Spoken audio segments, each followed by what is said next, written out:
everyone, I'm here at Audi Stewart in Stewart, Florida, where I just picked up my new Lotus Evora GT. I said farewell to my M2. The car was put on a transporter down here to trade in for this Evora. Really fell in love with the Evora and just didn't have room in my garage for another car. M2 was great, it's a fun car. I drove an Evora 400 and just fell in love with it. But with the Evora GT existing, I decided that instead of holding on to the 400, I would go for a GT. The Evora GT has some more carbon fiber than the 400. There's only 2 years for the GT, it's 20 and 21. It's a little more aggressive in terms of styling. The rear wheels are wider and they stick out more.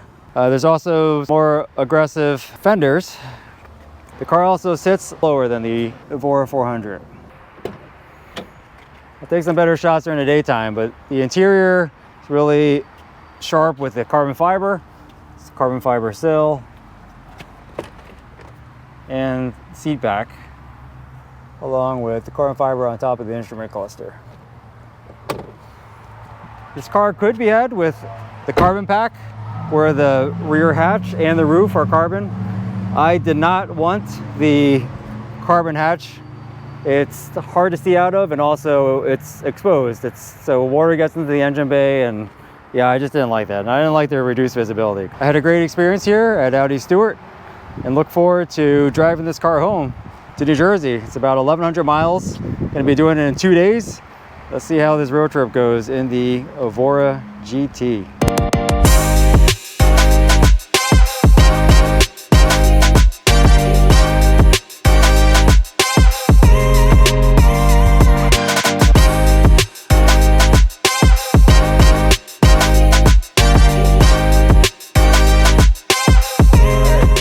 Two with the car. Start up with the exhaust valves open.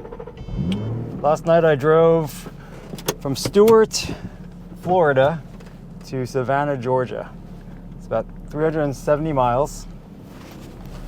So thus far I filled up once and just topped off, averaging about 21.3 miles per gallon. Not too bad. Law enforcement was out yesterday. Kept my speed in check. It's pretty peaceful to drive at night.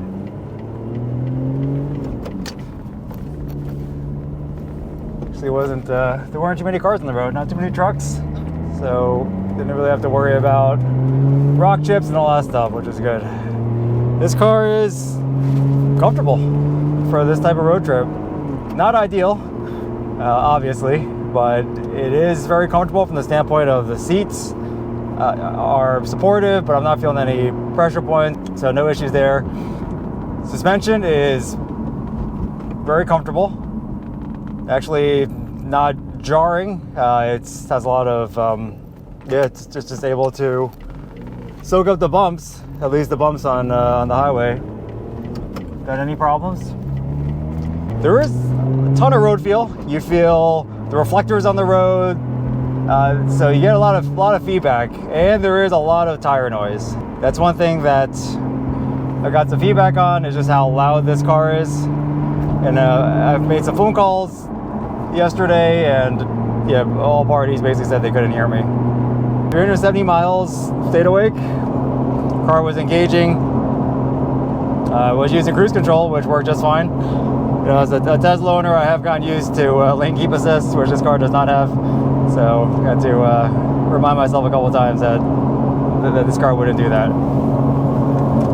Yeah, keeping my Bluetooth earbuds in the car because I found the audio quality was a little bit better. I mean, not that this car is meant for phone calls and whatnot, but you know, I'm on the road for a while. This is a 1,100 mile road trip for me. This morning I'm headed to Charlotte, North Carolina, visiting my roommate from college. Prior to committing to the Evora GT, I was also looking at the 981 Porsche Boxster Spider, the Mercedes-AMG GT, and the Lexus LC500.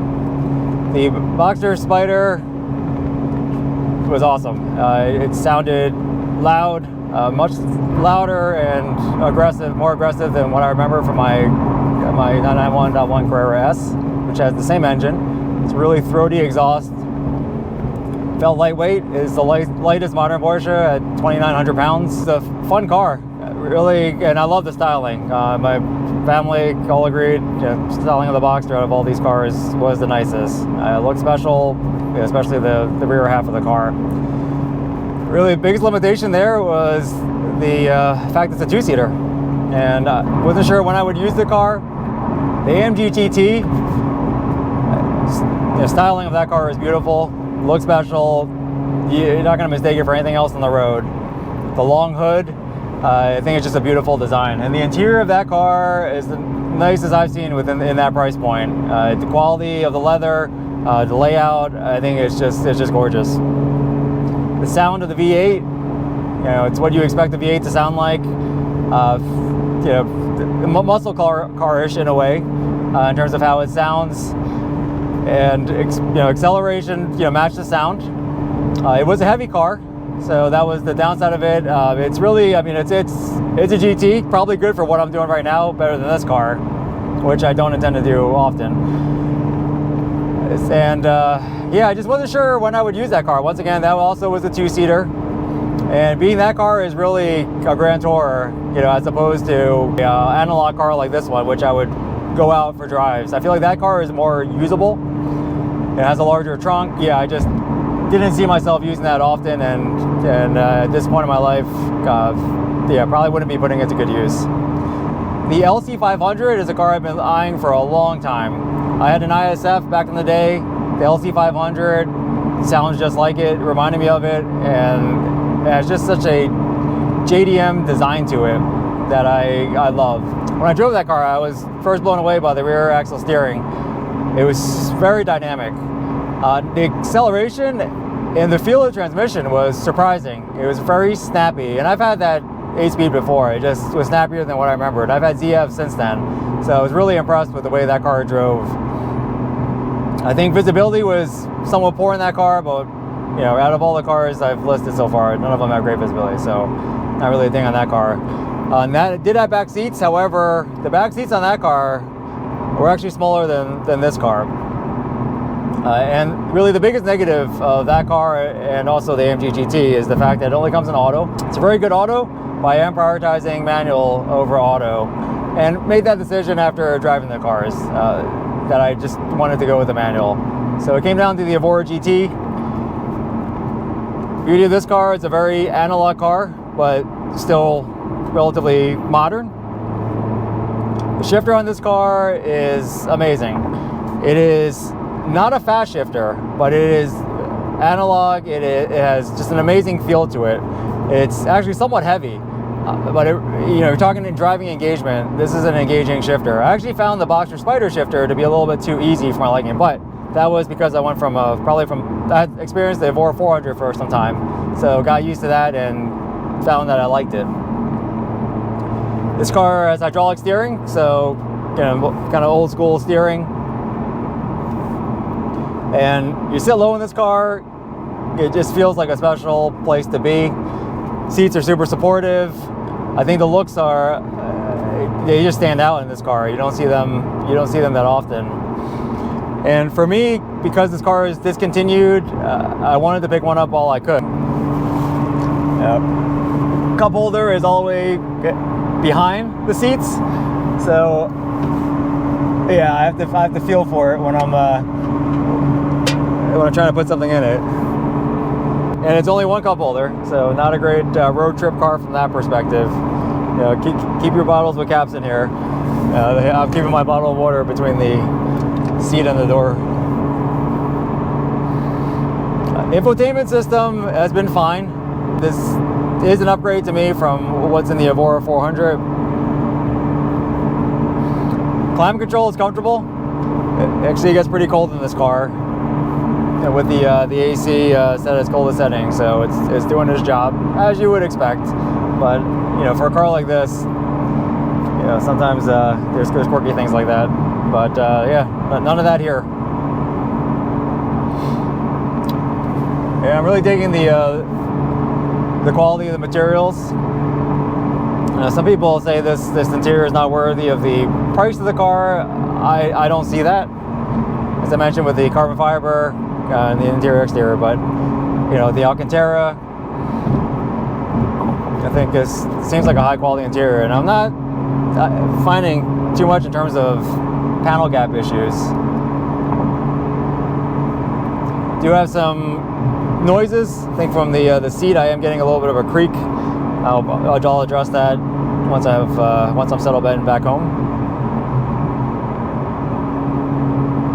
A little bit of wind noise from the window, but nothing that I think is a problem. I think it just has to do with the shape of the car. Now I understand why people say this car has ugly mirrors. Having gotten some time with this car and looking at the mirrors, I agree. They certainly, the designers had let us down with the way these mirrors look. These cars come with PPF from the factory. So the front bumper, hood, fenders, rocker panel, and part of the back bumper actually had PPF on it, which is nice.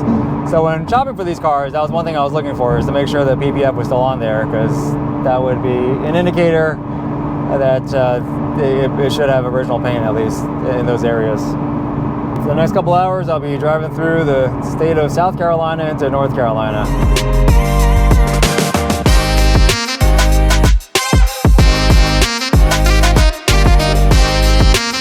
On my last fill up, I calculated 26 miles per gallon. So I had gotten stuck in traffic, so I was driving at lower speeds during that last leg, so I got some better gas mileage. So good to see that I can get up that high.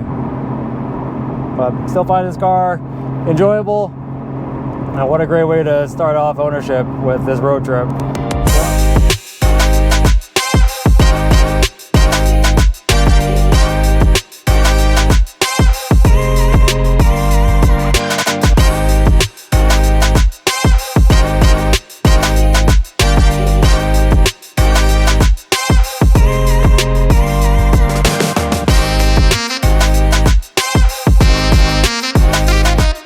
I arrived home at 1 a.m. last night, covering 1,150 miles in less than 2 days, crossing 8 states. It's quite the trip. Had a lot of fun doing it in this car. Wouldn't recommend doing this trip in such a short time frame, but it was just fine in this car. This car handled flawlessly, no issues. A lot could have gone wrong. You know, if I were to get a blowout, I don't think I would find a 295 30/20 tire at a local Pep Boys. Also, the chance of this car breaking down within 50 miles of a Lotus dealer is slim. So fortunately, no issues. I checked the oil this morning and before I left Audi Stewart, and the oil level was basically the same. There was no perceived oil consumption based on what I saw on the dipstick. Don't have any body pains or aches this morning from sitting in that seat, which is really snug. I am glad I wore driving shoes that made using the pedals much easier, and maybe specific to the way the pedals are on this car, which I'll cover in a future video. The trunk gets warm, the engine bay is back there, so what I found was that my protein bars on the first leg basically melted back there. They reformed, but either way, if you're going to be transporting chocolate, ice cream, keep that in the cabin as opposed to in the trunk. Fortunately, at the tail end of the trip, I did some spirited driving through the back roads of Maryland. Really allowed me to enjoy this car without any traffic, because it was so late at night. It was great. So I had a lot of fun with it. Look forward to doing more with this car, at least enjoying it, sharing my experience with it. Before I end this video, I'll show you this car in its road trip glory, with all the bug splatter, roadkill splatter, all the spots from the rain. This car is filthy right now. It served its purpose for this trip, and I'm glad I got to do it. Thank you for watching.